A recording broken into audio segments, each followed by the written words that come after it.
So in this Visme tutorial video, I'm going to be showing you guys how to create a radar chart here on the Visme application. So once you have Visme opened up on your device, go to the bottom right and press on the blue circle with the plus icon. Then under project type, go to the middle and press on where it says charts and graphs.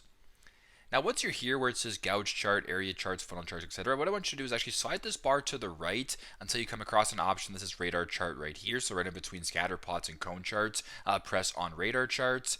Now, once you're here, you can select a blank template if you want. You can go down and scroll and pick whatever template you want. So if you wanted to do this one right here of the football players comparison chart, simply just press on that. It's now going to take a couple seconds to load into Visme. But once that is done, it's pretty straightforward. As you can tell, there you go. You have the template actually added now. So as you can tell, the chart is actually not added as of right now because it's taking a couple seconds to load, but it would typically be here if you were to select a template, but it's a pretty straightforward process. That's how you guys can create a radar chart here in Visme. Thanks again for watching, and I hope this video helps.